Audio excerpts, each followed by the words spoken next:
everybody, and welcome to another episode of The Unusual Suspects. I'm your host, Vincent Oshana. And with me today, my cast of unusuals, we have Rob, who's texting something, he's putting in an Uber order. That's right. We have Brandon is here, Kayvon is here, Umberto, our Chilean assassin, he's in the house. Guys, we have a bunch of stories to talk about today. It's gonna be one of those. We have a lot. Like these are the ones where you like. I know I'm coming into it. I'm like, I'm gonna learn because I didn't even do research about yours. Because I want you to teach me today, if that's okay. You guys are gonna learn. I can't wait, Rob. Are you excited? Yes, I can't wait to learn. Look at Rob. I'm so excited. I brought notes. Rob has no, but he Let's can't go. even read, so that makes Correct. it even better. Yep. He has all photos, so you're gonna like translate your photos into the story. I just draw shapes and then I go home. And He's a resident caveman, isn't he? Yeah. And we have Kelly and everybody in the back in the casa. Our stories today. Kelly Wong, San Francisco. They're actually letting people that aren't citizens vote. That's insane. Brandon's going to talk about government censorship and how it's affecting us. Umberto, Milei, afuera, in Argentina. You're going to be talking about him. Kayvon's going to be talking about one of the funniest comedians out on the planet, Shane Gillis, and he's going to be on SNL. And then Rob, you're going to talk about Elon Musk. Yes. And up to some shady business. And Musk Shrooms. Musk Shrooms. Yes, thank you to Connor from VT.com. Go check out his articles. Oh, yeah. But he came up with the name Musk Shrooms, which we're now trademarking, just in case for the future. Shrooms. I would love to do shrooms with Elon, even though I'm drug-free and alcohol-free. That'd be the moment, I think, and I'm being dead serious, I'm completely sober and I'm never going back. But if Elon Musk was like, just do shrooms with me and we're going to talk about SpaceX, I'd be like, okay. Like, I'd have to just to have the story. Yep. We might come up with something that I'd be able to make money off. But before we do that, guys, if you haven't downloaded Minnect yet, the Minnect app, I'm telling you guys right now, me and Kayvon, the guys were just talking about it. We're going to be shooting a commercial for it here shortly. It's an app, like, if you ever if you're having problems with your business or just you want to talk to somebody, relationships, or you have nobody just to talk to, and this app gives you one-on-one connection with professionals in any field that you're looking for. Dancing, animals, training, entrepreneurship. Comedy, and writing. And again, just sometimes, dude, one guy just wanted to talk. He's like, I don't have nothing. Can we just talk to each other? And it's a great app. You can download it at the App Store. It's amazing. You can talk to anywhere. You can text messages, video calls. You can have FaceTimes one-on-one. I connected a guy yesterday he was not doing well in life, bro. He got emotional. I got emotional. But he's like, I'm going to work on it. He's like, I'm going to talk to you in a week or two. But it's an amazing app. If you haven't downloaded it, download it so you can connect with your favorite people and your favorite experts. That being said, we're going to get to our first story today. And an immigrant from Hong Kong becomes the first non-U.S. citizen appointed to the San Francisco Election Commission. I want to make sure everybody understands this. This isn't make-believe. This isn't the movie Idiocracy. This is a real headline from Fox News.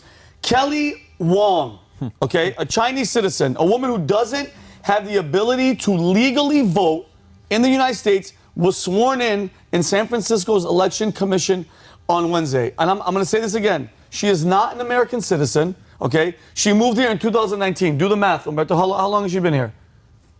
5 years, almost four and a half years. And now she's going to influence, Brandon, our elections. Okay, a non-citizen of the country can serve in government in a position of authority over the country's citizens. Does that make any sense to any of you? I'm going to give you guys the floor.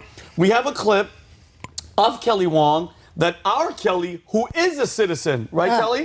Yeah. You're supposed to be here. She's going to play a clip of Kelly Wong after she was sworn in. And mind you, the FEC, Federal Election Commission, rules bans foreigners from taking any part in the electoral process at local, state, and federal levels. But as we all know, this is San Francisco, and you guys all know how San Francisco is. Apparently, she can't speak English, but since she doesn't have any loyalty to the country, hey, why would she? She can't speak English, but guess what? After watching this, after she was sworn in with the subtitles, you just play it, Kelly. Play this. 咁就其實喺2年前我嚟到三藩市嘅時候咧，咁我就認識咗好多原來三藩市有好多嘅權利嘅喎，好多權利係好多非公民啊、移民咧都可以享有嘅，包括咧就算你唔係公民咧都可以咧去做委員去影響政策嘅。好多時其實我哋華裔啦或者亞裔嘅聲音咧都比較薄弱，咁咧特別係識講中文或者其他語言嘅人咧更加少咧係有個代表性嘅喺個議會上面，所以我覺得亦都因為咁咧，我就覺得我好想代表我哋移民嘅聲音，其實我哋都一樣有交稅，我哋一樣對社會有貢獻。Why are the captions in Chinese? If she's speaking Mandarin, why do they need to put it in English so that we could read what she's saying in Mandarin? The captions could be in Cantonese. It's a joke. By the way, what? No, hold on, guys. It's not a joke. When I first saw the clip, I go, oh no, this is CCP TV. That's not a court in the United States. That's her in San Francisco. And I would ask, like, Umberto, you think I'm being dead serious, this is real. What were the native San Franciscans doing about this? Like, think about it. If this was here, people would be up in arms. But this is San Francisco, bro. Yeah. They're too busy picking up human crap out of the streets. They don't have time. Humans. And humans. By the way, because I'm gonna go around. What are your thoughts? Seeing something like that, and remember, she can't legally vote in this country, and now she's overseeing the elections in San Francisco. What are your thoughts? This is pointing out the obvious. Like, we all know, maybe, allegedly, like, powers outside of the United States that meddle in elections. You know, they like some type of candidates, they don't like some other type of candidates. But being this blatant, like a person that speaks Chinese overseeing the elections, this is an absolute joke. Isn't it? It's a joke. Like, I come here, and I always say, I wasn't born in America, but I was born for America. I love that. That's a T-shirt. That's a T-shirt. And I'm gonna have to wait 7 years, like after a legal process, living here and everything, just to vote. Yeah. Just to vote. Yeah. And this lady's overseeing that. What are we doing here? It's 7 years for you to be able to vote. 7 years to be able to vote. She just showed up less than 5 years ago, and she's like, you gotta watch, dude. And Kayvon, please tell me what you're gonna say, because it's driving me nuts. People don't know this, but in California they have these Chinese birthing tourism where these whole hotels were shut down. They thought it looks like a hotel on the outside, but all the rooms have been rented out. There's medical care in there. Chinese women come 6 months pregnant on a 1 month little vacation. Crap. They put them in the hotel, and then they dodge it. They try not to get caught, and then they have their baby in this hotel. It's called birthing tourism. And the babies are there. So China's buying up our farmland. You know about that. China's having birthing tourism, and now they're holding electoral office. And I gotta hand it to the Chinese immigrants. They're hard workers. Most people try to get like a job up in the floors and work their way up. They're like, no, we're gonna come in above you, like just top level. Brandon, what do you think? Yeah, it's the least surprising thing ever for what's going on with California right now. You know, like I think the people of California have the term Stockholm syndrome right now. You know, where you almost love your captor. Yeah. So, but I think they're slowly starting to pull away from it. You know, we hear people that used to vote liberal saying that, all right, like now this is the final straw. This is crazy. But you know, it keeps getting more and more blatant when it comes to the lines that California is pushing. And the thing with California is, you know, like a lot of people who are Republican like say, oh yeah, screw California, get rid of California. But no, I'd say not so fast, because California, that's like almost 20% of our GDP. You know, it would be the 4th largest country in the world if it was its own country. Jeez. And so, I mean, I say somebody who actually can get popular enough to win needs to run in California. You know, I think Newsom's done after this term. You know, he can't go anymore. So he's not going anymore because you know exactly where he's going. Yeah, we just need somebody solid to come along and save California, because you know it's the richest state in the richest country in the world. So it's very important for the U.S. It's very important for our GDP. Can I press you on this, Yeah, Brandon? go ahead. Can it be fixed? I don't think it can be fixed. I lived the majority of my time in the States, in California, 3 years. Yeah. I don't think it can be fixed. I don't think it can be fixed. There's no way you can Would fix you say it was good when Schwarzenegger was there compared to what it is now? It was better. It was better. I was there. 2008, peak California. Yeah, so why can't it get back to that? Because things, like, they get progressively worse all the time. Because you know what I think it is? I think as a country, everybody, and I get it, the future looks bright, and I hope to God it does. And Rob, I'm going to come to you, bro. Oh, thanks for touching me. No, you're welcome. But I think it's going to be very dark before the light. And what they've done, dude, the damage has been done. I know everybody's talking about right now we're scrambling for anything with the border, anything like this type of shit is dangerous, bro. You understand how this is how civil wars, this turns into, she's not from here, you know, what is she gonna be influencing? Who are you gonna be letting in? Who do you have your loyalties to? This is scary as shit if it's happening there, and I think it's gonna keep continuing because if the Dems win the presidency, if they don't do some shocking shit to stop Trump because that Trump train is going hard, whoever gets in, Gavin, Michelle, or whatever, it's going to keep going, okay? And Rob, say what you're going to say because I want to say... Sure. So she is an illegal... Well, I'm sorry. So, wait, is she illegal? Sorry. That was... No. I was hearing illegal and talking about illegal citizenship. Is she illegal? Is she... What is she, on a visa? She's not a citizen of the United States, but she does speak English. Okay, so that's fine. I don't want to minimize that she is not a U.S. citizen. That is, a non-citizen should not be in this position of being in charge of... But she does speak English, and that is...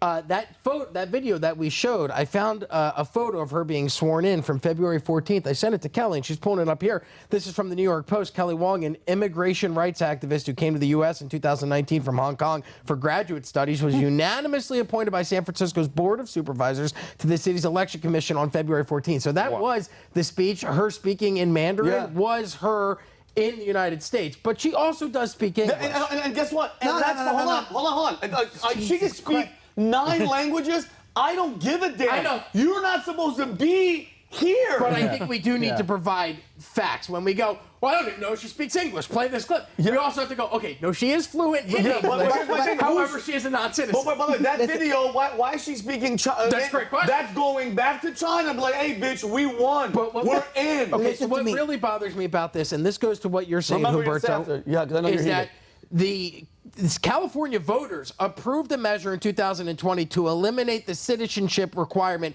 to sit on San Francisco boards. So this was voted by the California residents. So the question becomes, who's voting for this? What's wrong with them? Are people not paying attention when they're going into the voting booth? Do they not understand the significance of what their vote casts and what results from not voting? Imagine being somebody in San Francisco right now and being pissed at this and then going, wait a minute, in 2020, I could have voted on this to make sure that it didn't happen. I agree. And they didn't. And then who are the people that are voting this in and Humberto, I'm going to go right to you, but remember, and I already said this, the Federal Election Commission, FEC, bans foreigners. This is federal level. I understand, fuck the state, sorry for my language, but taking part, they cannot be involved in an electoral process at local, state, and federal levels. Bro, this is illegal. You can't do this. Well, the scary thing is, whatever California does, eventually other states start adopting. So they're always the carrier pigeon that goes out first. Oh, 100%. And you nailed it, Humberto, and I want to hear what you have to say. Guys, this is what they do. They're brilliant at what they do. They push, we talk shit, they slow down. Yeah. They wait. They wait. Okay, they're done with that. They go further. We're never going to get back to this part. She is the initiator. She's the first one to do it. It ain't going to stop, bro. What are you going to say? Okay, she might speak English. Yeah, she does. Whatever. She chose not to. I haven't heard it. But the thing that gets me riled up is she's from China. Communist China. They don't speak freedom there, dude. I know. They don't speak freedom. Like, it's a communist dictatorship. Dude, she doesn't know anything about democracy. I love that you said that. Neither does Newsom. Yeah, I love. By the way, good point. Yeah, exactly. By the way, first of all, let's get rid of I forgot to say this. Amazing hair. Amazing hair. It kind of looks like mine. Great. Love same it. You're the best thing to come out of California. I love you. I love you. So guess what she said, guys? She said on her LinkedIn, Rob, she goes, I have devoted my career to championing immigrant rights and equity and inclusion. Here we go, boys and girls. Equity is the new word for socialism, and some would say communism, right? Where the governments control the economy to ensure everyone has the same outcome. And diversity and inclusion are used to appoint, here we go, appoint leaders and then silence or eliminate anyone who disagrees. And you guys want to, let's be real. You know what stood out to me most of the story, and I think you mentioned it, and you mentioned one too. China, okay? China, once again, proves that it owns our asses as a nation, okay? Let's take a step back. It unleashed COVID, okay, in 2020 that killed millions of people with zero accountability to this day. It flies spy balloons all over the country, no consequences. Nobody says anything. It buys land, like you said, Kayvon, all over the United States, including, I think it's 400,000. Think about that, guys. Acres of farmland, some of them next to our military bases. That's whatever. They have carte blanche to do whatever. Nobody cares. And we let tens of thousands of Chinese illegal immigrants into this country. And you just said it. What a coincidence. All this happens 3 months after Gavin Newsom was blowing Xi in San Francisco. First time they clean up San Francisco. Dude, by the way, what happened to those homeless people that they got rid of? They Anybody? put them on their, no. They burned them. They just burned them. Yeah. I think they're in Seattle. Can I add to that list? Oh, go! TikTok is destroying our youth. Yeah. It's destroying 100%. our youth. That's a Chinese super weapon. I'm going to say it here. It's a Chinese super weapon. You're right. And I'll add to the list too. Chinese send their students to our schools to learn from us, and they come in as spies. Bro, but the Chinese TikTok's not like the American TikTok, No. right? According to what I've read on the internet, and I believe everything that I read there. So it's that they populate like academic videos for the children of China to learn. But then in America, the algorithm is like, hey, watch a kid eat bleach. Eat a Thai. Yeah, exactly. Kill yourself. Bro, it's and mind you guys, we are at war. To me, we are at war with China, but it's not a boom, bombs, and missiles. No. These guys are playing chess.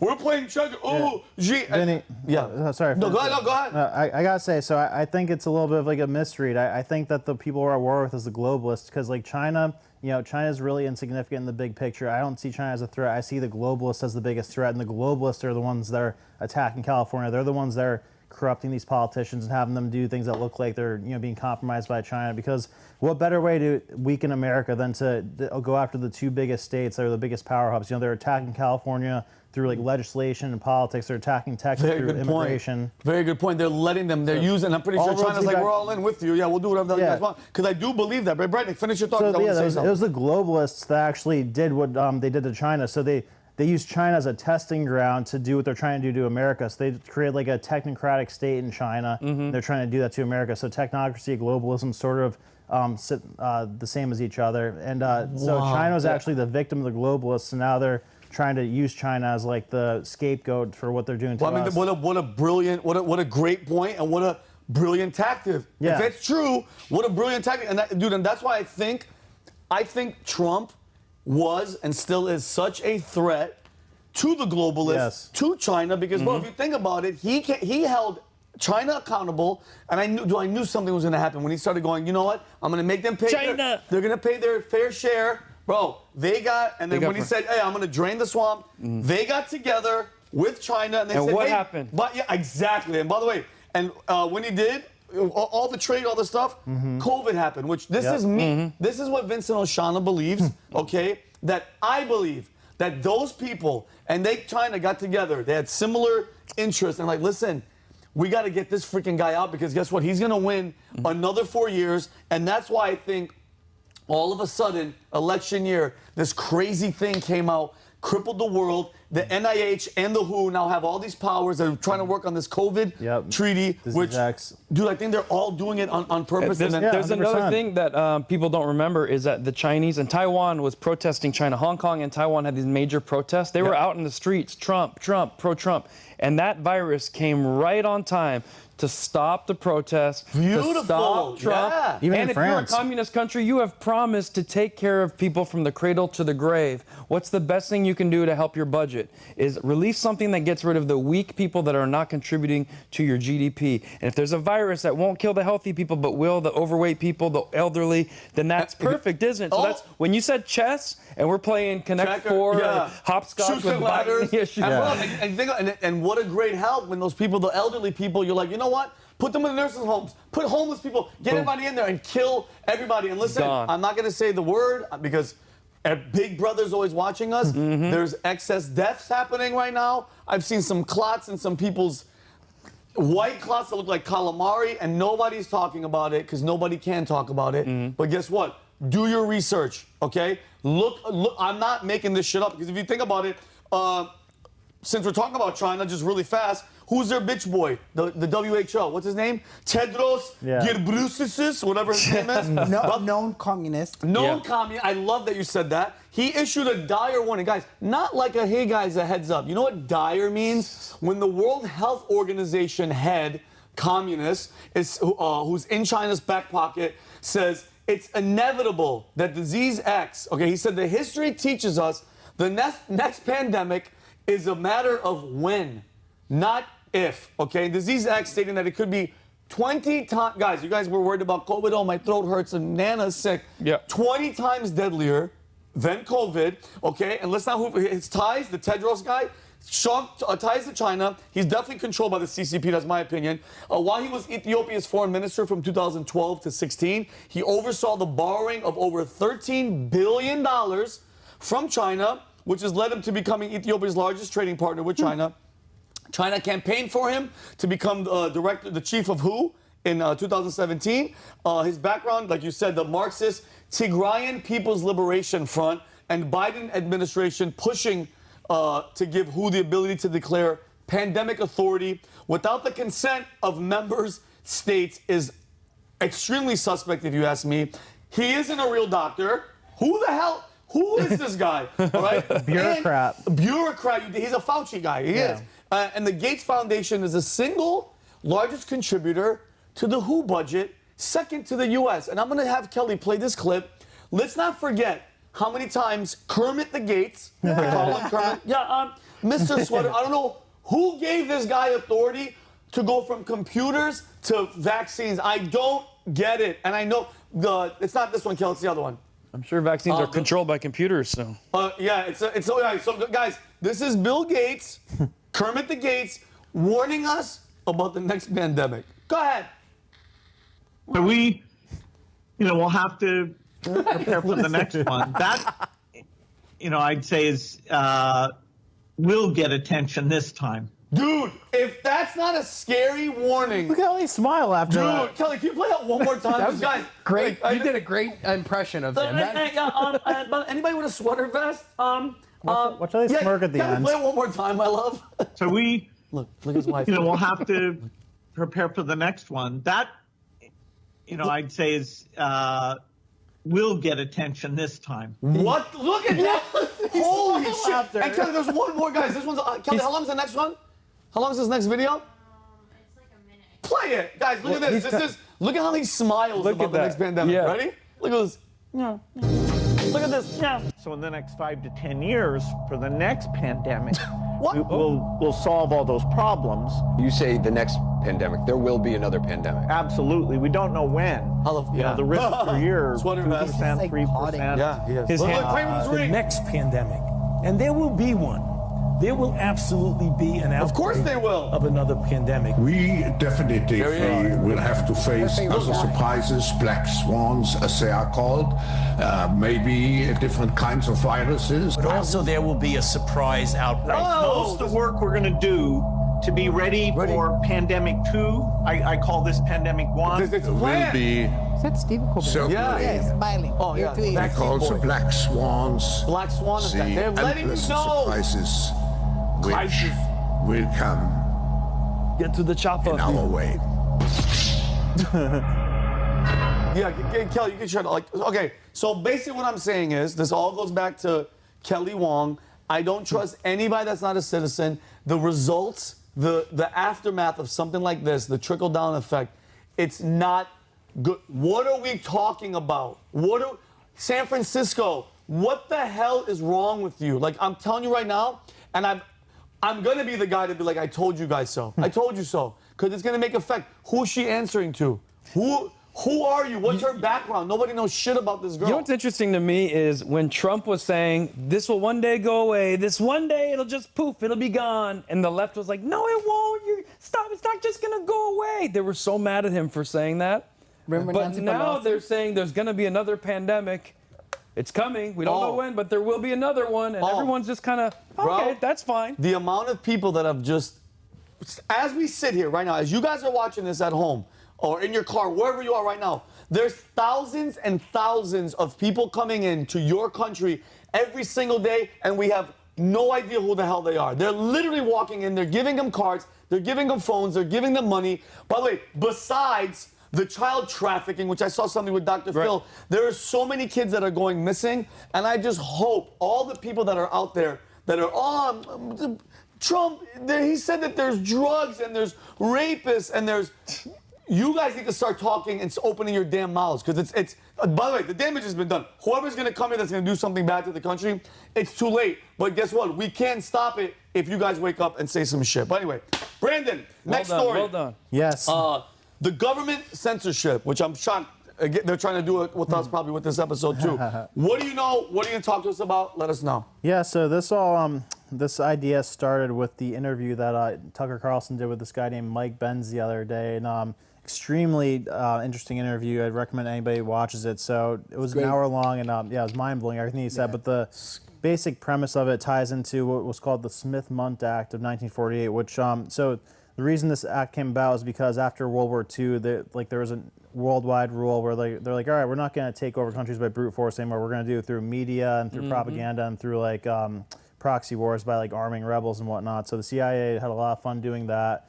Very successful for a while, but part of this was that the act was developed to regulate broadcasting programs for foreign audiences produced under the guidance by the State Department, and it prohibited domestic disseminations of material produced by such programs as one of its provisions. But in 2012, that was changed. Obama repealed this act and allowed for materials produced by the State Department Broadcasting Board of Governors to be made available within the United States.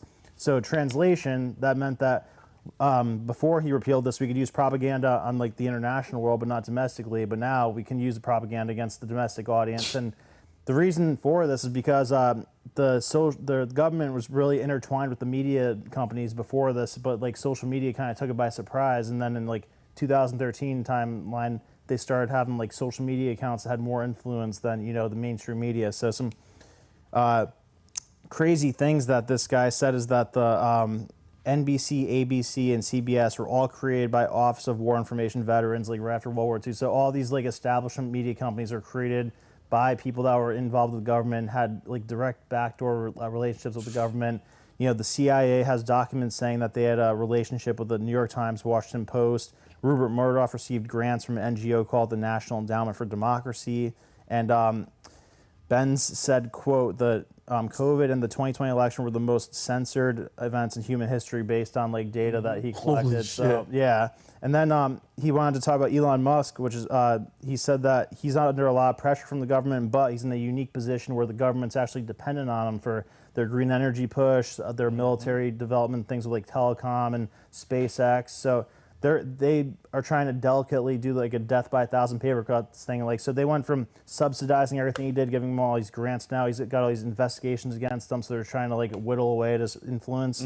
And last thing, in the EU did this thing called the EU Digital Service Act, which kind of ties into what that guy was speaking to us about the other day. So they gave him the choice of either complying with the censorship measures they wanted to implement on the European Union or losing the European Union as a base for customers. So he had to comply with what they wanted to do. But so that's where we're at now. That's dude. I saw that on 2 times. I'm driving to work, and I went to the airport once. I was listening to it, bro. The amount of stuff that they said they said basically when it came to the election with the censorship, that with the mail-in ballots, with the censorship of the mail-in ballots.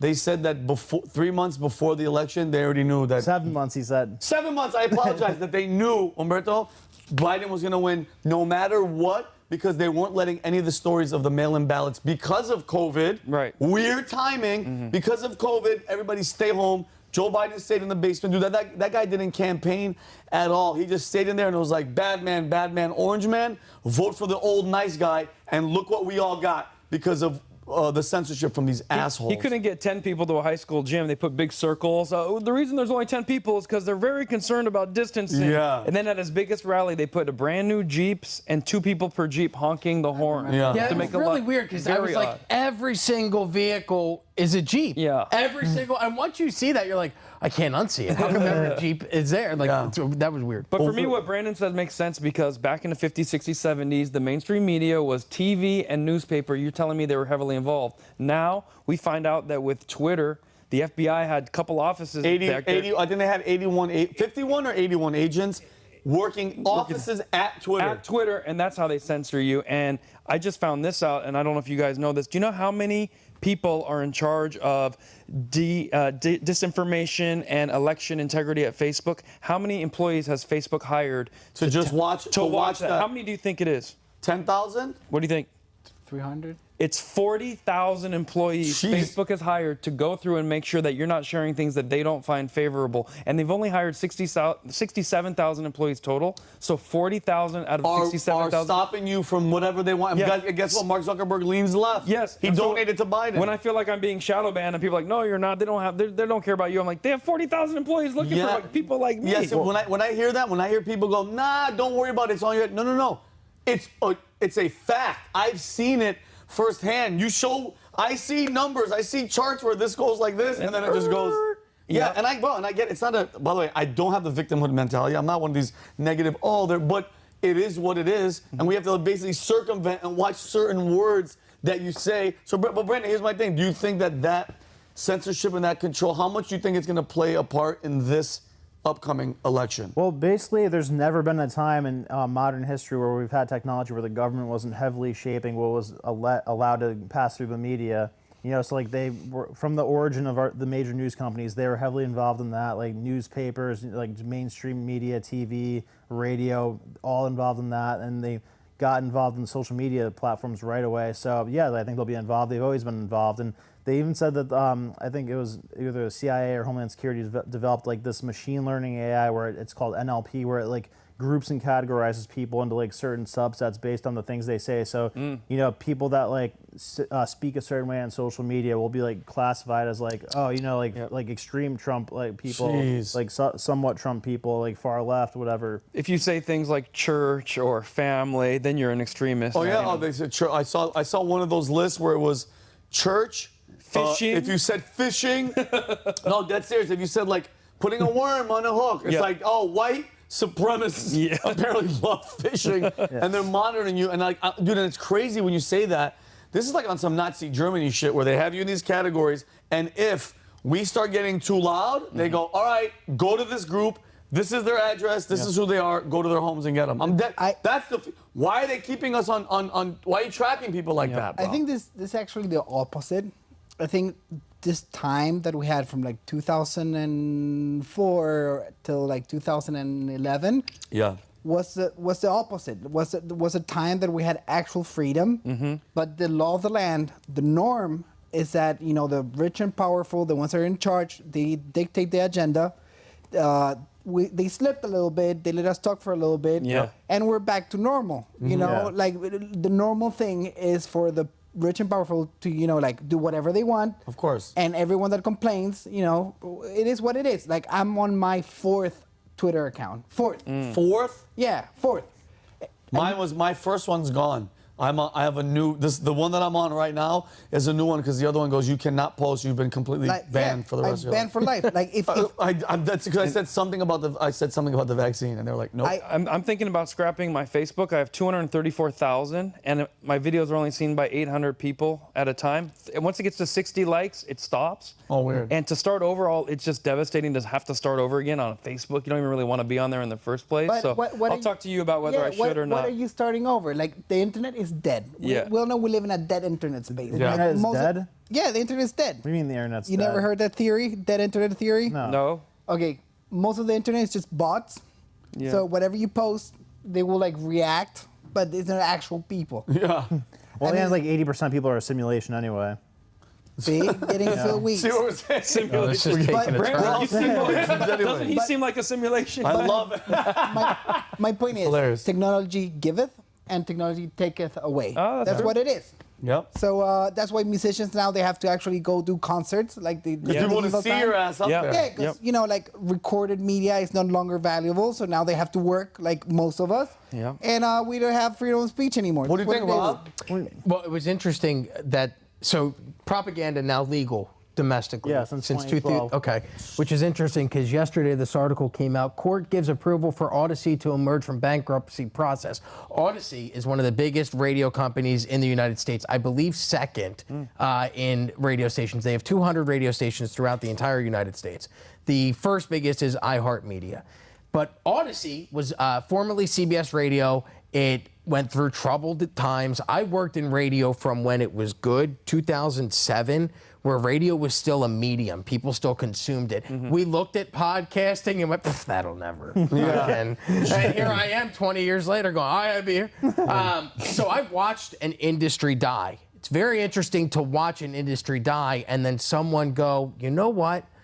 I'm going to purchase that and try and rebuild it. Yep. What's interesting is the company that is now the largest shareholder in Odyssey, the second largest radio company in the United States, now taking ownership of 200 radio stations, is George Soros' investment fund. So I find that very interesting that all of a sudden, right before the 2024 elections, George Soros goes and invests in dying radio stations across the country, where leading up to the election, you could possibly use that to promote propaganda since it's legal, and we're going into a giant election cycle. So God, it's 400? perfect timing, but also just think, 200 radio stations across the country. 200 or 400? Was it 200? 200, at least 200. Small cities to big cities, they're going to be owned by George Soros, which means they can do whatever they want within reasons, within legal reasons of the FCC or the guidelines. What do you mean? Anti-Trump, everything. That's all they're going to do. I worked for a major radio company that went in after January 6th. We weren't allowed to even discuss January 6th. We were a news talk radio station that couldn't talk about the news because they didn't want anybody to give an opinion. So these giant radio companies can force you to say certain things. They can force you to not say certain things. And now George Soros is in control of 200 of those in America. And how much did Jeff Bezos buy Washington Post for? A lot. He lost a lot. A lot, yeah. Oh, yeah. They keep writing articles about how billionaires tried to step in and save the print industry. Yeah. But it's a write-off. And they can't. CIA, it's a write-off, and he's controlled the news cycle on that platform for at least the last couple years. But then, okay, so if these mediums are dying, where are people going to? I thought they were going to the internet, but you're telling me internet's dead. It's all bots. So then I go, then who's reading these papers? It's more apps. It's all. I think it's all. It's a wacky theory. Like the guys in the comments, they will talk about like a dead internet theory. It's just fun, but what I'm saying. Like, we're going back to normal. Like, the speech is going to be controlled. This is how it's been since work. Like medieval times. It's been like this. But in certain mediums, though, right? Because Twitter still seems like it's a free. Or am I completely off base? Wait until they start chasing you. This is happening in Germany right now. It was last year. Like they arrested like 260 people in one day for posting memes. Oh well, I'm in bad shape because I talk mad shit on That's the first law they passed. The second law, like the hate speech bill. Yeah, right? the hate speech bill, and then you're done. They have your address. Like, what's the name of the bird brain? Nikki Haley. Nikki Haley. I love that you know By the way, Humberto said in medieval times. Have you guys thought of who you would probably be? What role you would have if you were alive in those times? I'm a crusader, dude. You'd be a crusader? 100%. In medieval times, what would your role be in society? I'd be the jester, and I'd be like, I'd be talking to you like, are they gonna kill me? Was that yo? Can you imagine that? As comedians, you'd have to try to make one guy laugh, and the moment you didn't do well, you were off. You do that now with PBD. You're done. Yeah, you're done. You're done. What about you, Rob? Medieval times. Oh, I wouldn't last. I picture you with an axe, though. No, you have to have an axe. This guy's a monk. Yes, yeah, a monk. I would not Making last. mead. Brandon'd be like one of those. Gladiator. Yeah, fucking rebel. Yeah, Just like now. Brandon would be that guy from Game of Thrones. What's the cool one that the brother burned his face and then he goes and kills the big brother? Oh, Who's a steroid. exact revenge on The a lot big of guy. people. The yeah. mountain. Well, yeah, The mountain. yeah, but I just think, guys, it's a very interesting time because it's getting harder for them to control the narrative because there's so many outlets, there's so many facets. Everybody's talking, and that the awake group, not the woke BS, but we are guys. I could explain as whispering. The whispering is getting louder and louder and louder. That's Rob. why you get Taylor Swift to get everyone back on the same page. Wait, what do you mean? Even the what's her name, the Ice Spice doing demon stuff, even if it's real or not. I mean, she did it. I'm not stupid. But anything to get us away, they're demons, or this and that, because the main plan is going. The censorship, they're tightening the grip, bro, so we can't talk, but they're monitoring us too, like you said, Brandon, to where if shit hits the fan, they go to Group A, go to Group B, grab them. Those guys have the biggest voices. They have the biggest platform because Elon Musk is giving us, like you said, Rob, he's giving us X. But let's not forget, 2 days ago, Neuralink, the guy healed, and now the guy can look at a computer and move the mouse with his mind. Yeah, is that one of the stories? Yeah. Okay.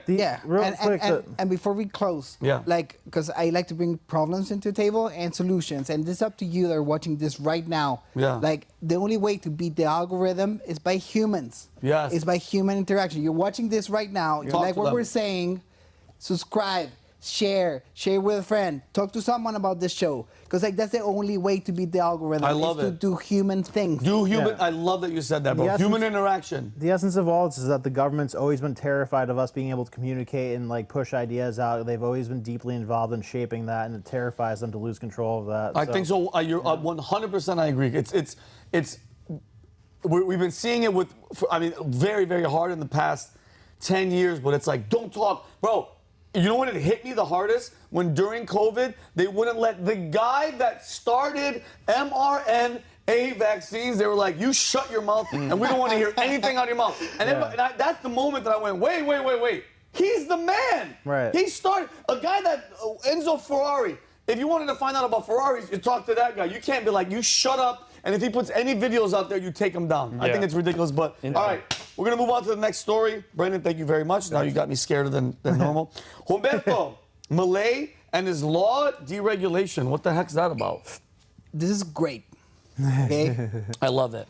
I love his hair, by the way. It looks like yours. Great hair. Like when we were with Glenn Beck, he was like, great hair. You're right about to become a South American president. I love it. You need great hair to be a sorry, Rob. For sure. Sorry, Rob. It's okay. Those are my goals. Anyhow, I met this guy 2019 at a economics and business thing. He was talking about pensions. And he walked in the room and I was like, who is this guy? What is he doing? What's his deal? Never in my entire life thought he was going to become a congressman and then president. Mm-hmm. And then he talked all the, he was like, I want to lower taxes, I want to deregulate, whatever. He talked big talk. I was like, okay, that's a big claim. I hope he has insurance because that's. Yeah, no shit. And he did it. Wow. They passed an omnibus bill that here in the U.S. is one of those big bills that have a lot of smaller bills inside. Yeah. And I'm going to read it straight from here. Please. And while you're looking for, I love your Cholo button on your shirt. Yeah. You're giving that, you're like- Chilean, he's Argentinian.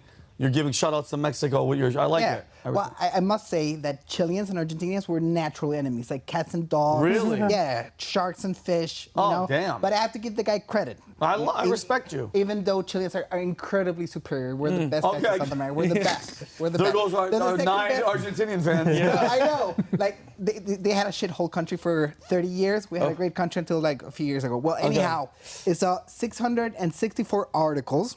Okay, and this will make 41 public companies private. They have airlines, they have coal mines, they have a bunch of companies that Argentina owns, and they don't work because whatever is public doesn't work. Got you. Yeah, no shit. And what I really like, they're going to lower taxes heavily, especially when it comes to farmers. Big deal in Europe. And what I really like is that they're going to give tax amnesty. So who? To Argentinians. Oh, wow. So if you own tax, Back taxes? Yeah. they're going to give you amnesty. Oh, so they're not going to charge like the school loan that Biden and all these guys are doing left and right. Wiped away. This is one of the reasons he hasn't been answering my my messages because he's been busy. Running a country is a big deal. Yeah. They had protests inside Congress for days. Okay. They tried to burn things down, whatever. They pulled through. They got this done. And one thing is what he talks about. Another thing is a bill he passes. And then we have a couple of videos here. So you guys know who he really is. Okay. Can we go to the video? Let's see it. Okay. This is what? These are members of his cabinet. Okay. Arriving at their job in a taxi. Street taxi. Are you serious? Street taxi. Yeah, look at this. Kelly, can you play that? So he talks and walks. Look at this. So does this mean they're humble? No, that means they don't want to pay for luxury Those cars. are people in his cabinet. In his cabinet. Dude, I respect the hell out of that, bro. That's what it is. He's not paying for cars. What, dude, and that's how they're on a surplus, because they're doing this shit. Yeah. First time in 12 years that they have a budgetary surplus. Thank God. Bro, I'm telling you, this is called having a budget and cutting corners. And why do you need to be in a Mercedes to go to work? Because Javier Milei understands that money belongs to the people of Argentina. Oh, dude, this is him. Like, this is another video of him in a commercial plane, in a flight that he paid himself. Wow. Just look, watch the video. All right, go ahead, Gal. Could you imagine? This is in Argentina. This is And is he sitting first class? No, he's in the back. Look. Yeah. This is the people of Argentina in the national area. Dude, Does he have a middle seat too? That's how you know he's humble. He got no, I mean, I'm pretty sure all of his security was. Do you see any Dude. security there? By the way, I'd hate to be on that flight because the whole time, people are like, afuera, afuera. You know, every time he boards a plane, a commercial plane, it's called Big Balls 1.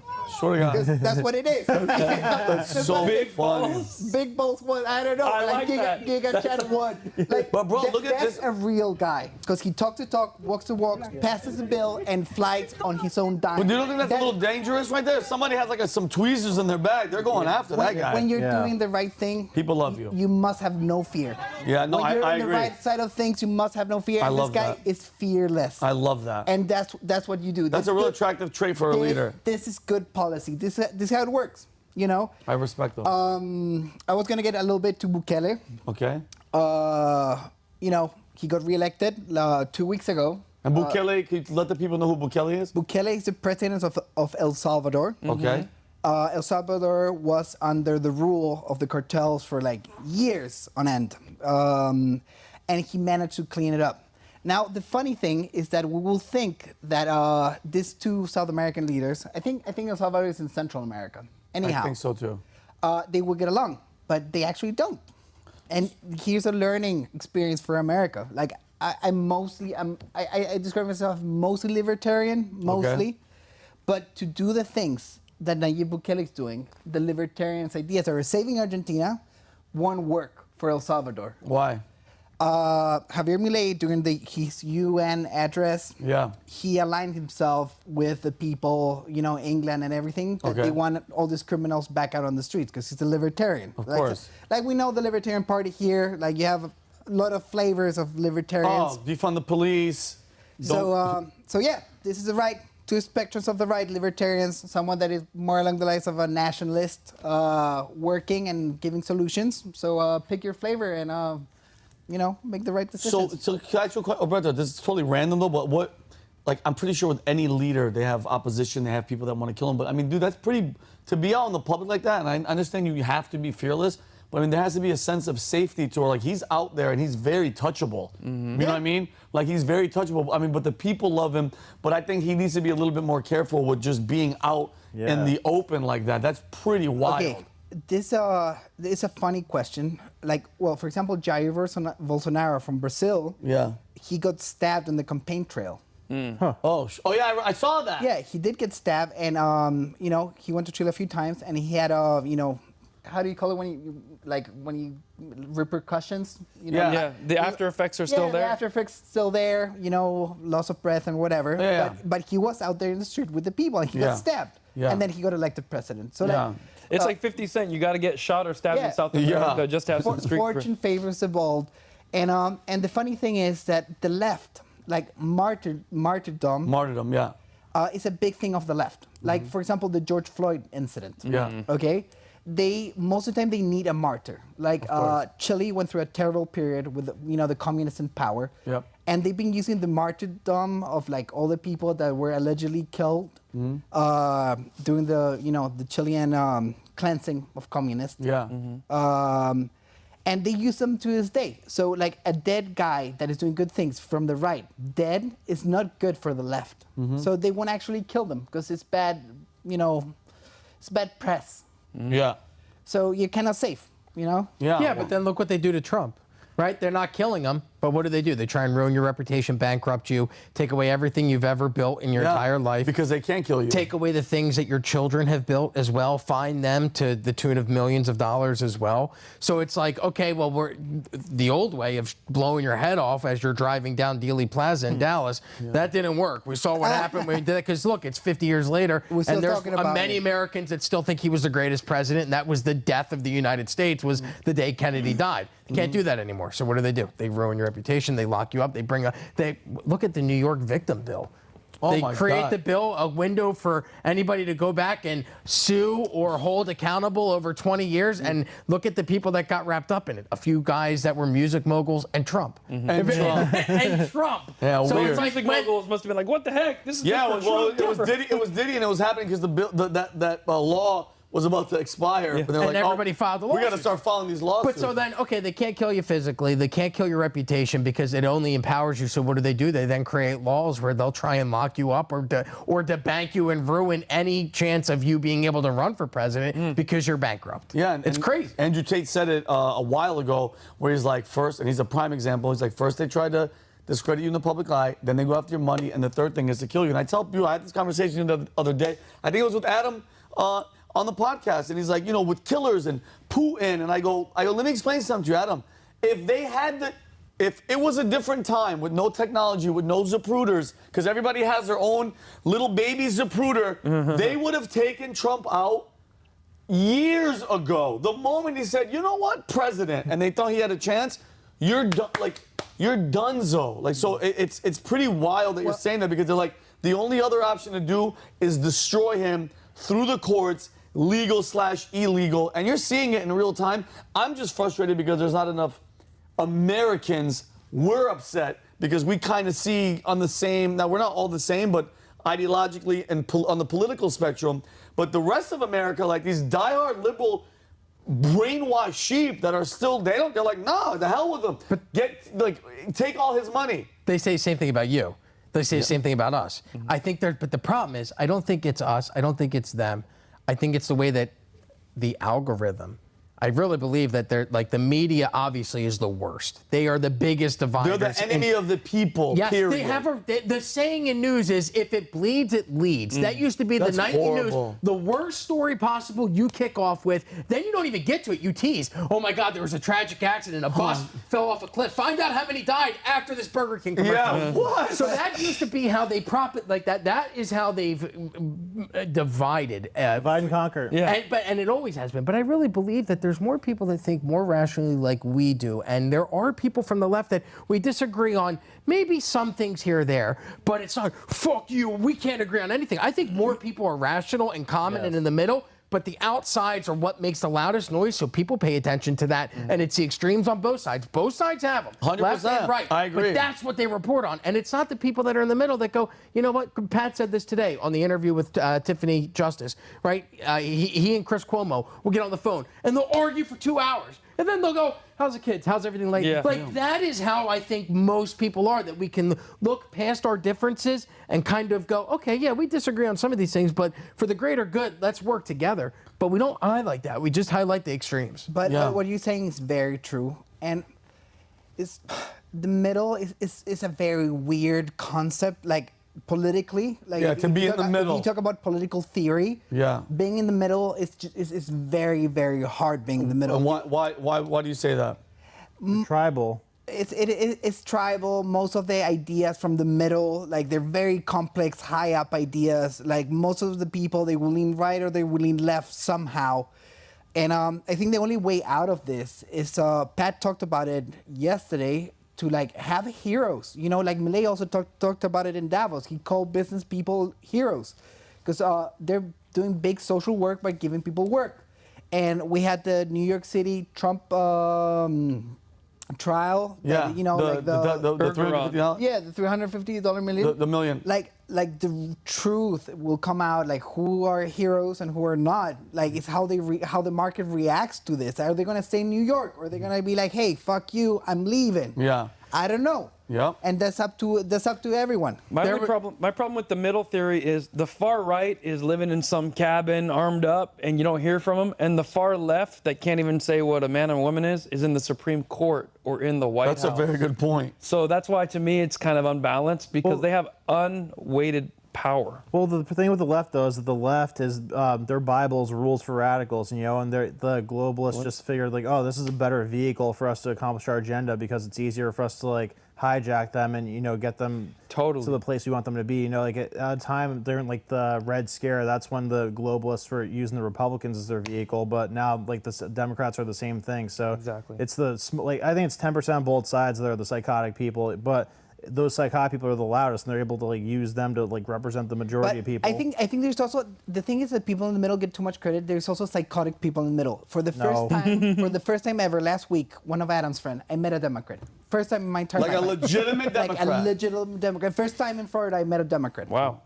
What was it like? Well, you probably met some. You didn't know because I met some that they didn't. I didn't find out until I left, and I had to take a shower because I felt filthy. And I thought everyone saw what's happening, and like I made my usual comments, and he goes like, "Well, I really stand in the middle. I'm not right, not left. I don't believe in right or left because they do this all the time. Mm-hmm. Yeah. They pretend to be center, and Republicans pretend to be center, and Democrats they're extremes, so they pretend to be center." Mm-hmm. And then, like, after half an hour of gaslighting him, like, he was literally screaming at me from the top of his lungs. Really? Yeah. I like that you admitted you gaslighted him. 100%. I love it. 100%. But it's such a trick, though. It's such a trick to, like, put this column of things on this side and this column of things on that side that have nothing to do with each other. Like, what do taxes have to do with abortion? Like, why is it that, like, to low taxes is a Republican thing, high taxes is a Democrat thing? Then you know how abortion Javier is like the same thing. Like, what sense does that make? Yeah, it doesn't make any sense. You know how Javier Milei describes libertarianism? Yeah, free market. No. No government intervention. He describes it as the unrestricted respect for someone else's life project. Whatever it is. If it's taxes, if it's abortion, if it's whatever. Like, I know what I want to do with my life. You know what you want to do with your life, and that's what it is. Yeah. But there's people that can't stand freedom. They can't stand it. They hate it. Like you said, the Stockholm syndrome. What were you going to say, Rob? You were going to say something about this. You had mentioned that there are still so many liberals that are brainwashed, and while I don't disagree, I wonder, like, is there a large portion of them that have woken up to how bad things are right now? How things just don't make sense. We don't know what a woman is. We're watching, like, there's a story in the news where an Indiana basketball team, I think that was where it was from, they forfeited, a girls basketball team forfeited the game because the other team had a biological male that was hurting the girls on the court. And people are in favor of that. The economy sucks. You can't, inflation's through the roof. People are shopping and buying less than they ever have before. Buy now, pay later rates are through the fucking roof. Credit card that's through the roof. How can you look at all of that and go, I got to vote for this for 4 more years? That motherfucker is going to be how old? 91? Yeah. How old is he now? 80? 84, 83, 84. All right, so he'll be 88 in 5 years when he gets out of office. Who can continue to be? Dude, and I'm sorry I said that motherfucker in relation to the president of the United States. I don't mean it that way. Sorry for it happens by group. Like, you guys saw it live. Rappaport, he came to the show. That conversation, like that happened with the Hamas, Israel thing going on. That conversation was had in every Jewish American table in America. Like, Hanukkah was right after what happened, and they were like, we can't keep on doing this. We can't keep on doing this. And most of them flipped because it's insane to support terrorism. It's insane. Yeah. And the thing, sorry, the thing too is they're undermining the people they've been pandering to. Like you said with the women, they used to advocate for women's rights, but now they're advocating for grown men should be able to compete with women, physically hurt them. And then for black people are being displaced by the migrants they're shipping into here. So like women and black people are starting to be like, oh, okay, now I'm getting screwed over because they're going like to a different pander zone. Yes. That's a great point. That's a great point. But see, you know what I think, because I've been seeing it with these liberals that I know from California, they cannot admit that they were wrong. Because, by the way, I love, the one thing I love about my crazy ass, that if I mess up, I just go, guys, real quick, it was all me. Get it over with, say it, you move on from that point. The people that are like, I can't, no, and they defend even when they're wrong, and that's the problem, because like right now I'm seeing these people in California. One of our friends, I don't want to say his name, mutual friends, like, California's doing good. I'm not being funny. New York is doing better. What do you mean it's getting up? I go, you are, dude, I hung up on him and I blocked him. I go, I can't even talk to you. You're delusional. And I can't be, dude, it's so brainwashed. And mind you, now that this next 4 years, I'm telling you right now, if they let Trump win, all those people that we thought were kind of outgoing and they're kind of waking up, they're going to come right back in the fold. All right, guys, I got to go to the next story. Kayvon. Shane Gillis, one of the funniest comedians on the world. I think he's one of the funniest people out right now in the world. And you have something to talk about his SNL appearance. Well, yeah, it's a fantastic story. I think it's one of the biggest stories in entertainment, and it's kind of like a comedian you might not have heard of. He's not a household name yet, but it's interesting. Shane Gillis will be hosting Saturday Night Live this Saturday. Nice. Now, why is that a big deal? Because he was famously fired from the cast just a few years ago. 2019, they announced Shane Gillis is going to be the host, one of the cast members of Saturday Night Live. And this is a big honor for young comedians. And usually you get about a year, and a lot of comedians get fired after the first year famously, but those that can hang in there can go 5, 10, 15 years, changes their entire life. Shane wasn't so lucky.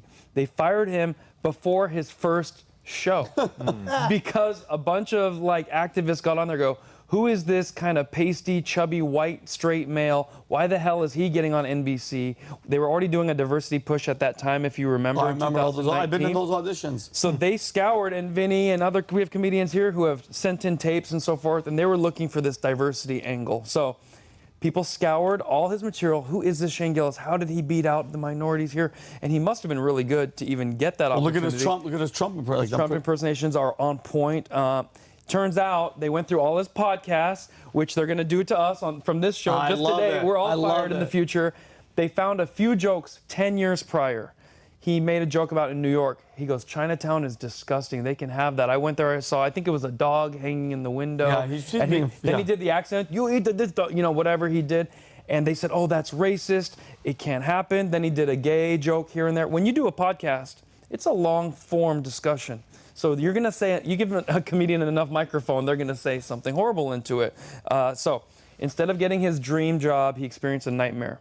Full court press, they got him yanked off. His firing happened before he even did it. So I'm going to read with Lorne Michaels had to come. Can I say one thing quickly? Go ahead, please. When it comes to the podcast, I actually went and listened to it because this was the height of, it was like right after the Me Too movement started to die off, but we were in the phase of still canceling people. And so I was like, I got to hear what he said. So I went to listen to the podcast. And when he was he made the alleged racist comments about Asians, he was doing impersonation of New Yorkers back in the 1920s and going, let's dedicate a town to these people. But he was doing an impersonation of making fun of white people from the 1920s and how racist they were. And they took that and spun it and went, this guy's making fun of Asians. Fire him from SNL. And then SNL went, okay. They did. Which is the same company that did this to Norm Macdonald. Did you ever see Norm? Totally. Norm came out and hosted. Norm got fired because he made fun of O.J. Simpson.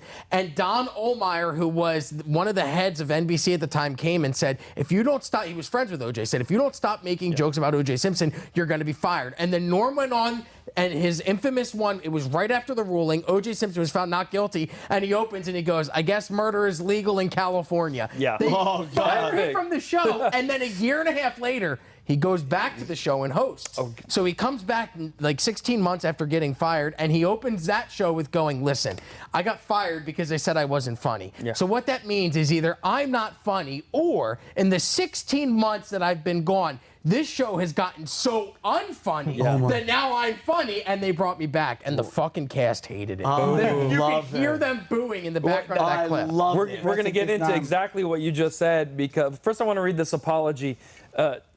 Lorne had to apologize to all of NBC and everyone. They said, after talking with Shane, we've decided he will not be joining SNL. We want SNL to have a variety of voices and talking points. And although we hired him based on the strength of his audition, we were not aware of his prior remarks that have surfaced. The language he used was offensive, hurtful, and unacceptable. We're sorry we didn't see these clips first. So now, that's like putting blood in the water, right? Now it's okay to attack Shane. We have none other than Sandra Oh, who's a famous actress, and she stuck up for all Asians, and she said, glad to see NBC's decision not to legitimize giving a platform to purveyors of racist, homophobic content, lazy-ass, unoriginal. So people just come. The hate was out there. She's too lazy to spell the word tooth. Yeah, Use the number. bitch. Who are you to call anybody lazy and underrated? You pretend for a living. Well, this is where it gets better. So they sacrificed the chubby white guy, and who do they hire as a full-time cast member? Bowen Yang. So this was their offering to say, we're NBC, we have repented, we've done better. We found not only an Asian, but also a gay. The two things he was That's so much more offensive. Isn't that, oh, this guy made fun of Asians. We're going to fire that guy and hire an Asian. And guess what? Sprinkle some gay in there. Sprinkle some gay in the mix. Oh, he's gay too? Now, I have watched Bowen, and he's talented, but it's just funny. That's why they chose him to, you know, an offering to the gods, the woke gods. So, okay, so what happens to Shane? He goes underground. He starts hanging with Tony Hinchcliffe, Joe Rogan. How good do you have to be to get famously fired? Like, if I got fired from here, these guys wouldn't even talk to me after today's show. No, you get blocked like his friend did from California. Block, never heard of him. Immediately, it's a call. So he's funny enough that he got back in there. He built his own career up from doing open mics, podcasts, got the attention of Netflix, put out a special. He was treated like a dog, but they brought out his special, Beautiful Dogs. It was one of the highest rated of last year. And so now the story arc comes full circle. He will be hosting February 24th.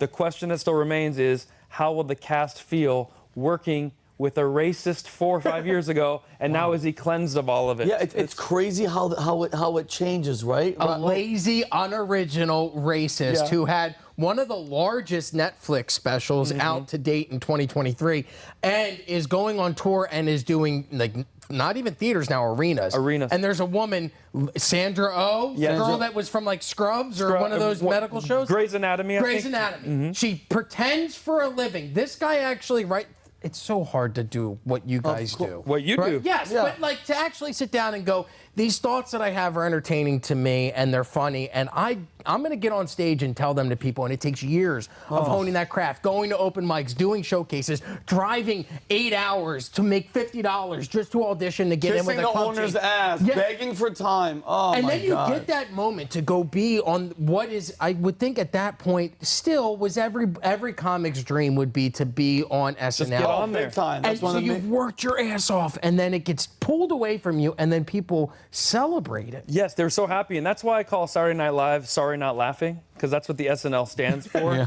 Shane tried to give an apology that was unaccepted just 4 years ago. He said, and every comedian can relate, they say never apologize because it doesn't help, but I think this was a heartfelt one. I'm a comedian who pushes boundaries I sometimes miss. If you go through my 10 years of comedy, most of it's bad. You're going to find a lot of bad misses. I'm happy to apologize to anyone who is actually offended by anything I've said. My intention was never to hurt anyone, but I'm trying to be the best comedian I can be, and that takes risks. That's fair. That should be all it takes in our culture and our society to be like, get back up there and try.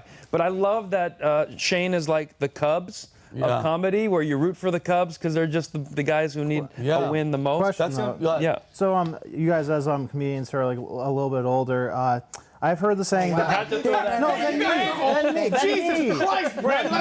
You'll get what I'm saying. You'll get what I'm saying. So I've heard the saying before that comedy is the canary in the coal mine for free speech. So do you guys like ever remember a time where people would get canceled for making certain jokes, like in the 80s or 90s? You know, I don't think anything. There was more freedom back then, because Lenny Bruce would get taken to jail for like some of the things he would say. Yes. I mean, he'd curse, and then they'd find him for obscenity. So it started back to black and white TVs. Okay, couldn't say the F word. They like George Carlin. They were waiting for these guys to say the F word. Like think about that. And then we got to a point where like Don Rickles and all these guys, where everybody shit on everybody equally, and everybody, by the way, had sense of humor, and everybody's butthole wasn't tight and sensitive.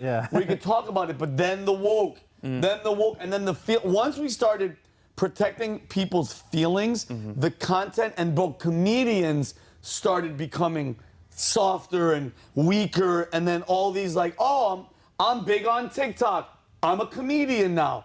All that bull crap started happening, and then you're seeing them when you see these guys. I call them regulars. They don't have specials. They have these 1 hour regulars where you're just like, what is he even talking about?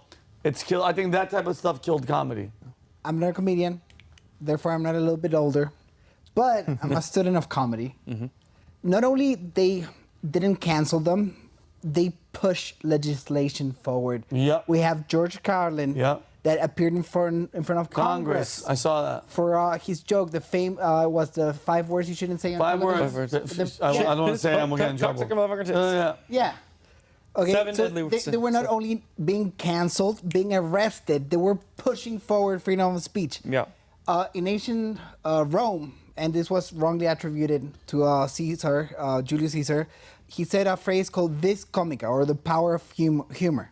Like every time you have a subject that is too taboo to talk about it seriously, it needs you humor. joke about it. The only guy that didn't get beheaded in a court was the jester. Yeah. The jester could talk, he could talk back to power. Yeah, great. So in a healthy society, the role of comedians, that's why I think of you guys so highly, because I know the hustle, I know what you guys are trying to do, and I know how important part of society comedians are, It takes a lot to make me laugh. Like if this is not about kids. You're dying. dead on the inside, though. We I'm don't dead take on that the personally. inside. But it's an important thing, and to weigh in. Huh? It is. It's so important that the first live broadcast in front of a studio audience in the weeks following 9/11 was David Letterman doing The Late Show. Okay. That's how important it was to have comedy back, to bring levity and go, these are terrible times, but we have to move forward. Because if you remember, 9/11, it was literally, they shut down every channel. Nickelodeon, the Cartoon Network, was just those planes flying into those towers over and over and over again for days on end. And I'm a big Howard Stern fan. Not so much anymore. But I was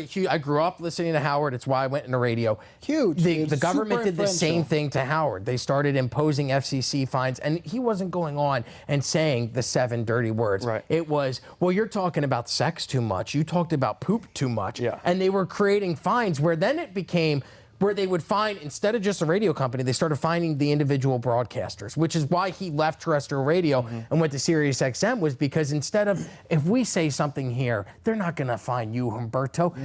If there were rules in place, they go after Valutainment, right? You're an employee. They switched the rules, and the FCC started going after the individual broadcasters. It made people scared to speak their mind. So there's always been this clamp down on comedic efforts, but I think the harder they clamp down, the more creative people get and new mediums emerge. Well, radio died, podcasting created, and comics went from not being able to say certain things because you might get canceled on a stage or get fired from a comedy club. Well, you can go say it on this podcast, monetize your Patreon account, and create a system where now you're just creating content for your fans. So I think specifically comedians have always found a way to kind of fight that censorship in a creative way that's made their careers better. I love that. They're a pillar of a healthy society.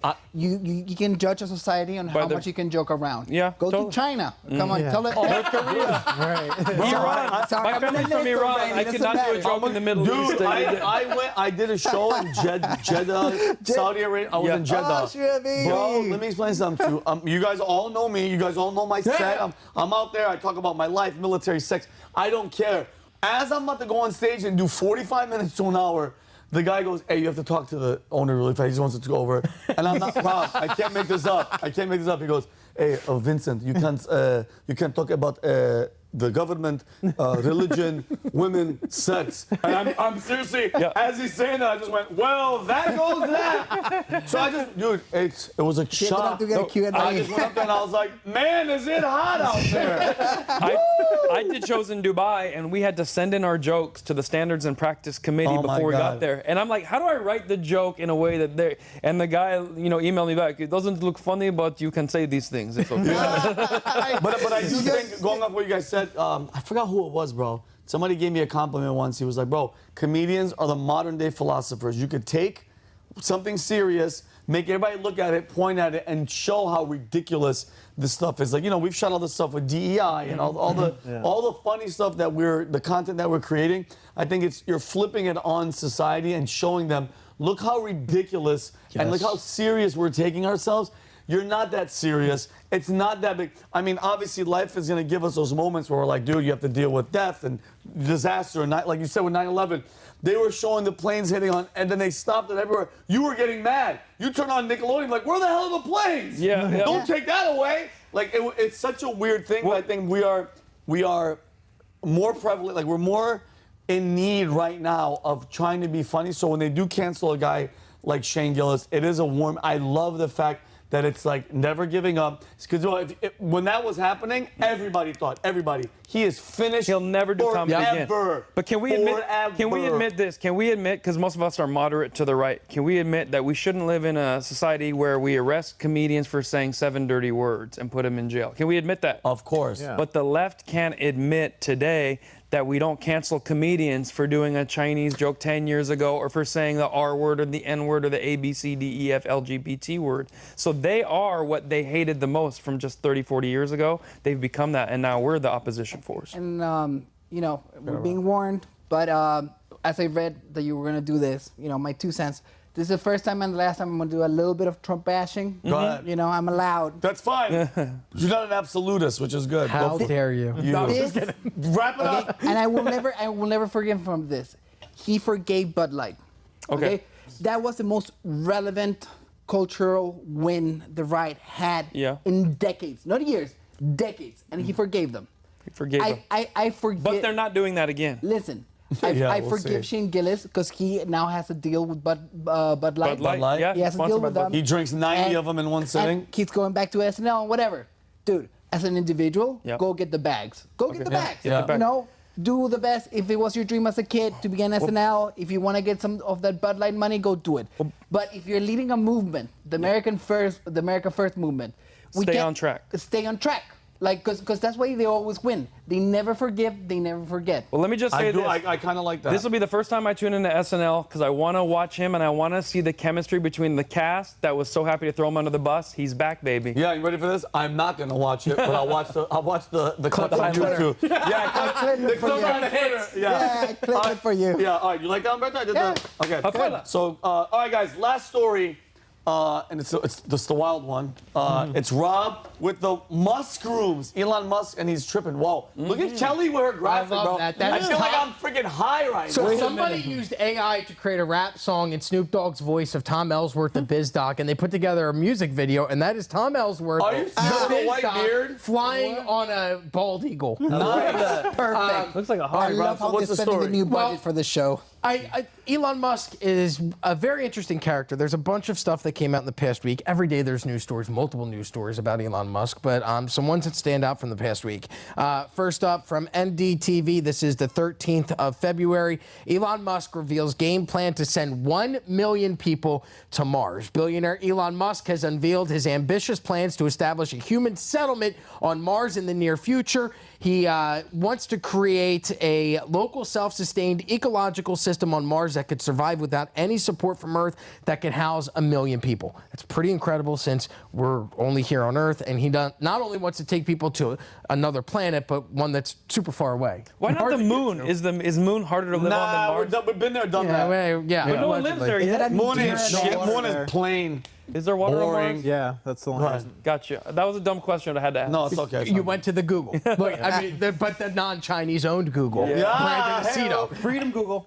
Next story, Musk's SpaceX forges tighter links with U.S. spy and military agencies. I won't bore you with the details, but basically what happened is that SpaceX signed a $1.8 billion classified contract with the United States government in 2021. Then in August of this year, SpaceX's Starshield unit, which is a tailored company for government clients and counts a former Air Force general among its leaders, signed a $70 million military award. That's August of this year. Then, but that was just announced this week that it came out. The 20th of February, Elon Musk nominated for a Nobel Peace Prize for being a stout proponent of free speech. Nice. Marius Nilsson, a Norwegian member of parliament, has recommended that Elon Musk be a Nobel Peace Prize winner. This is a Norwegian lawmaker who is a member of parliament. The Norwegian Nobel Committee every year decides the winner of the awards, but there's someone high up in the government recommending that Elon Musk win the Nobel Peace Prize for owning X. We talked about this earlier. This came out on the 20th. Elon Musk says first Neuralink patient can control a computer mouse through thinking.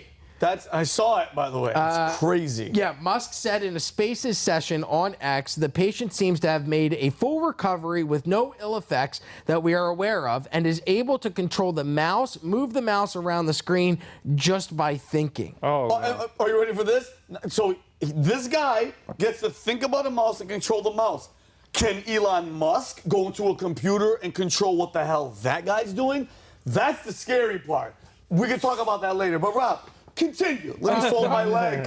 No, the company aims to restore lost capabilities, the Neuralink, such as vision, motor function, and speech. They implanted its first device into a human in January, and already within 6 weeks, the guy can control things with his mind. Oh, yeah, well, okay. I want to go back to the Nobel Peace Prize guy. He should get one. Donald Trump should have got one.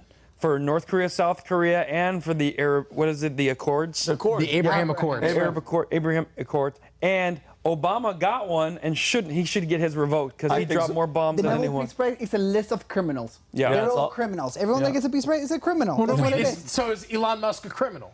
That's why he's not going to get it. He won't get it. Oh, he won't. He's not a criminal. Go ahead, Rob. Well, then the story came out. This was earlier this month, but it's interesting because I want to pair these two stories together. The money and drugs that tie Elon Musk to some Tesla directors. It's a Wall Street Journal article. Basically, it comes out that Elon Musk has been reportedly using LSD, cocaine, ecstasy, and psychedelic mushrooms at private parties. In fact, some members of Tesla's board felt that they were pressured into, oh, no, don't give me the greatest mushrooms ever. Yeah. If that guy is getting drugs, he's probably getting the cleanest and the best ones ever. They'll take you to Mars and back. Yeah. I mean, how do you think of these things? I'm going to create rockets that can land back in the same space that they took off on. He was stoned for that one. But I think you'd have to be. Yeah, I think so too. But it's not just Elon Musk who is using psychedelics and other drugs. Here's an article from Fox News the 17th. Psychedelic luxury inside the boutique Magic Mushroom Retreat where CEOs, celebrities, and more go for self-discovery. It's a 7,000 square foot mansion in the Okanagan Valley in Vancouver, Canada.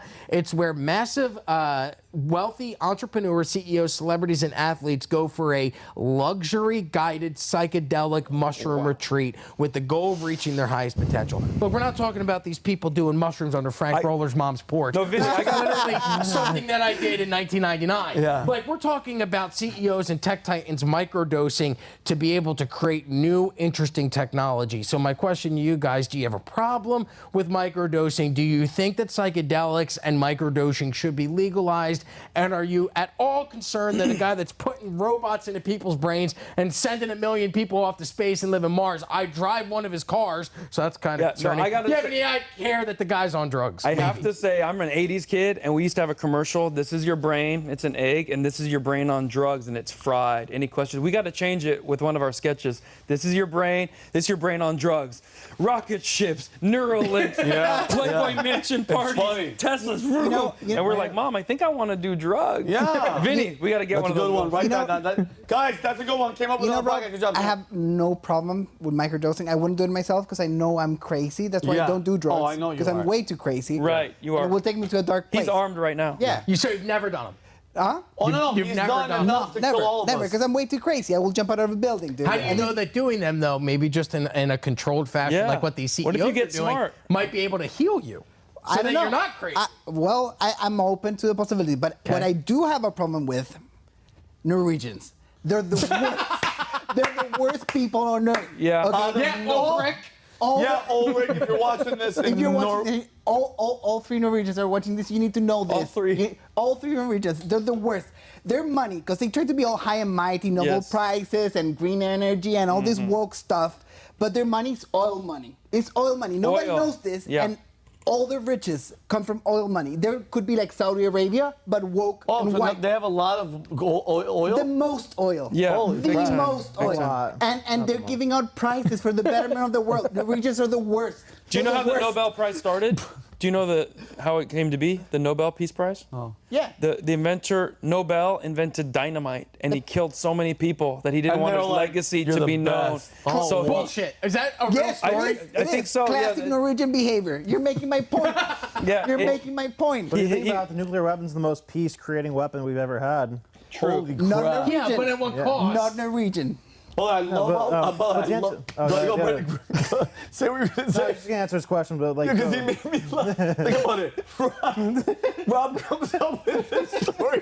Elon, Trump, what you take away from it is to hell with Norwegian. Yeah, They're the worst. Out of nowhere, that came out because I'm like following your thing. I'm like, where the hell did he just? Vinny, listen to this. Among his inventions was dynamite, a stabilized form of nitroglycerin. Alfred Nobel. He then made the prize so that his family name wouldn't be linked to just a devastating. What a great idea! What a great idea! Just like the Norwegian government, they're the worst. That was a laundering. So that's so funny. So answer you, I think a certain, like if it's a psychedelic like that and it's controlled. I mean, obviously people are gonna abuse it. I don't see Elon as a guy that's an abuser. But if it's microdosing and it's helping you and it's because how many years did it take? People are still doing hard time, like murderous time, for marijuana. How long did it take for us to realize, wait a minute, that THC stuff helps people? I saw a guy that was epileptic, seizure. They put a couple of drops under his tongue. He's like, I feel great. So they kept it from us for all those years because they knew it had medicinal properties in it that helped people out. Anything that would make you think, expand your mind, the government was like, no. Alcohol, drink your ass off. Go Makes ahead, you numb. So you don't fight back. You don't care. Exactly. You're crazy. Painkillers. You can't grow it. Painkillers, all that. Marijuana, things you can make on your own is illegal, and things that you have to buy through their industry is through legal. the pharmaceutical industry. So I'm pro it, Brandon. I'm sorry. I'll go to you, Brandon. I think microdosing and fine. And again, if it's producing that type of stuff and people are happy and bro, psychedelic. People, you hear psychedelic, they think psychotic. No. You're expanding your mind. If you're doing a controlled place, you're not. Wild. I mean, dude, I did Shrooms once, and by the way, never again. I took them, and I was drinking too. My boy Pete was dude, and I kept him. He's like, "Don't drink. I'm here to watch you." And I was with two girls, and I took them and I drank, and I'll never forget. He goes, "I'm not effing around." He goes, "Don't think of anything negative." What an idiot! The moment he does it, I'm dating the girl that I'm with, a blonde. I forgot her name, and I go, bro. I go into the bathroom, and if I could explain, this is my description. I look in the mirror. Oh, no, bad move. And my soul, dude, I got goosebumps, came out of my body, and I was looking at me there. And I was like, oh, bro. I was in the bed losing my mind. She's like, it's okay. But then, oddly, I became crazy horny after that. But that's neither here nor there. But, Rod, so to answer your question, I think, yes, in moderation, and if it's going to produce Elons that are giving us what Elon's giving us, I say yes. Brandon, what are you going to say? Yeah, no, so I think all drugs should be legal. I think with FDA and pharmaceutical companies, they're legalized drug dealers. They have, Schedule 1 drugs are drugs that are have no medical benefit, and Schedule 3 drugs are drugs that have medical benefit. I think they have the painkillers as things that do have medical benefit, whereas they have like weed and mushrooms as things that have no medical benefit. That's crazy. Mm-hmm. You know, that shows that they want to like pump you full of these things that are addictive and make you helpless and, you know, drain your mind and energy. But the legalizing drug things, I say that because, you know, if you do that, you deplete the illegal drug market. You could regulate the thing. You could monitor what people are buying, and you could say, hey, like, yeah, you could get this stuff, but we're gonna like see a record of you're doing it, and you know, like whatever. If people are can't control themselves and are addicted to things, but I do think that there are definitely like a lot of benefits to doing things like mushrooms and for certain people weed, because you know there's a lot of evidence to show that, but there's no measurable benefit of things like painkillers that they just like can't promote enough, and even antidepressants. Like I hear so many people that like they'll go to like I've never been to therapy or whatever, but I've heard people say that they go to therapy the first session. Right away. People try to give them right away. Right away. Multiple therapists. And that type of shit is where you get school shooters, and that stuff is psychotic medication, bro. It drives them nuts. The problem, and I've been to several therapists where that was, and it's not psychologists, it's psychiatrists who prescribe the medication, but you go in, you're already in a vulnerable state, right? You're there because shit ain't working out so well. So you go in there and you go, okay, I'm going to invest the time, because it's hard as a man to accept that, hey, things are fucked up, I need to go get some help and talk to somebody. Very expensive. You make that commitment. It is. It's expensive. It's a time commitment, because you're not just there for 45 minutes. It's the work you're doing throughout the week that you're trying to heal. You go in and right away they're like, well, let me give you something like this that'll help fix this. And you're like, I guess okay. And like that happened to me where I started and I went, oh, I don't like it got to the point where I was taking them and doing I was taking depression medication and I would go do stand up and there was a weird part where it was like, you ever put on 3D glasses? Yeah. Where I felt like I was watching a version of me doing the stand up. No. And my therapist immediately said, stop taking them off. And I did. And so there was a time where I dabbled in microdosing to try it, but I'm not, I don't know how to How did it work? It worked okay, but I'm not somebody that I'm an all or nothing guy. If I'm drinking, it's not I'm having a beer and then that's it. I'm having 7 or 8. Oh yeah. That's how I am. So for microdosing, there's a very weird where it could be a slope where you take. It's like, all right, yeah, I'll take 1 piece of the chocolate bar, and then it's like, it's chocolate. I love chocolate and eat the whole thing. So then I go no. So I have that behavior. I got to stop. I'm laughing because I'm looking at Kelly over there because as you're describing this, she's laughing because you're me. When people are like, I love this. Just have a glass of wine. I'm like, I'm drinking the bottle. Like, bro, if I opened it, I'm finishing it. And like you said, I'm at the point now where I'm like, listen, like you said, all or nothing. Because I don't have that control, I don't do anything. I'm done. That's why I'm not allowed to drink in Colombia. Yeah, I'm not allowed to drink in Colombia. Because you go for the guns. No, I have a few beers. I'm going to take over Venezuela. I'm too close. But I promise I'm going to stick on subject right now. It's funny what you're saying, the regulation thing. Like, it makes me so angry. It made me especially angry during the pandemic. Like, these people don't give a shit about you. They don't care. Like, literally, you are a veteran. You went to the Army. They were willing to spend your life. Yeah, I signed up, and if that was a possibility, I was ready to go. So I was thinking, what would be the worst terrorist attack in America? Is for people taking off warnings of things. You know that tractors... Like, they had to put all the warnings on the tractors. There's not enough space in the tractors to put all the warnings that...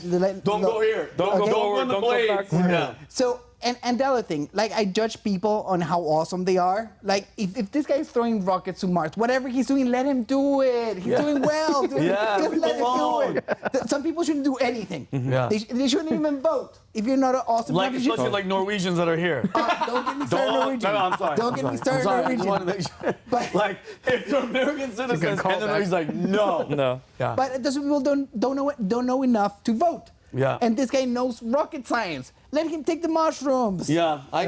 Dude, I agree. And mind you, and Brandon, we talked about this earlier today in a different podcast prep. I love Elon Musk. I can't say how grateful I am as an American citizen, as a human being, that he sacrificed, lost so much money, he's taken the heat for all this stuff to let us see and hear everything and make our own decisions.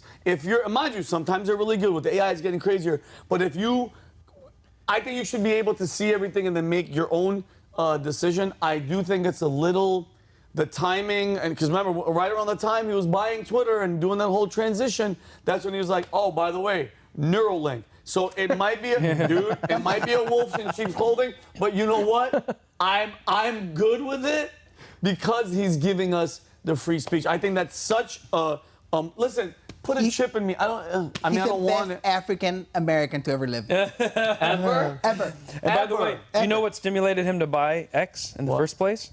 Someone tried to clamp down the people at Twitter on the Babylon Bee, and he has such a great sense of humor. And he said what you both said earlier: stand-up comedy is what we need in order to have freedom. So he bought $40 billion, and he's losing money. He's losing money because he loves stand-up comedians like that. Yeah, I just saw the funniest. Speaking of Babylon Bee, yesterday they put out an article. New York City teachers worried trucker boycott could delay shipment of gay porn to schools. And it just made me laugh because remember you said be as ridiculous as they are to show them how ridiculous they're being. Yeah. That's the Babylon Bee. They had to create not the bee, like a second account because things are getting so insane that they just transcribe. Not the bee. Yeah, they just transcribe what was going on. It's crazy talk. Speaking of funny, how about the fact crazy. that the president's son videotaped himself smoking crack and that nobody reported it, but then there's a loose rumor that somebody who's building rockets and like saving the world might have done mushrooms sometime. It's a front page story. What a great point. Because that's not important.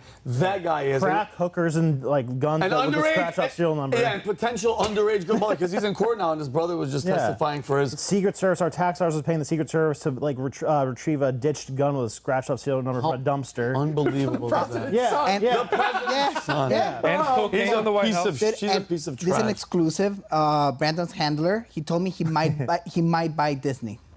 Oh yeah. Oh wow. Elon. Would you believe Brandon's in the CIA? He is. It'd be way too guys. obvious. All right, yeah, guys, we can't talk about. All right, guys, that does it for us.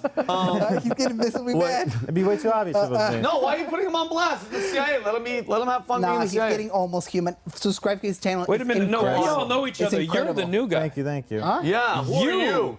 You're the. We're not even allowed to say where you're from. Yeah, guys. By the way, this guy, you ask him like, "Where's your dad from?" There's this long of a pause. Like anytime you ask somebody a question about their past or their childhood, and they look away from you and they're just like, well, people make I mistakes can't really talk through about history, that. you know. Yeah, but anyway, guys, thank you guys. I had a great conversation, great stories. I hope you guys all enjoyed it at home. Please, guys, Umberto said this earlier. We don't need the bots. We need you. Click on the subscribe button. Click on the notifications. Tell a friend. Share it. We're gonna have a bunch of guests coming up for the future. We got a booker. His name is Tony. We're gonna be getting a bunch of people. The show is growing, and it's only growing because of you guys. And I love all of you guys. Let's say where we can find each other. I'm about to. Oh, my thanks bad. for telling me how to do my job. Hey, Brandon, that's the old comedy. What'd you say about the old? Vinny gets going, and you never know. Canary in the coal mine.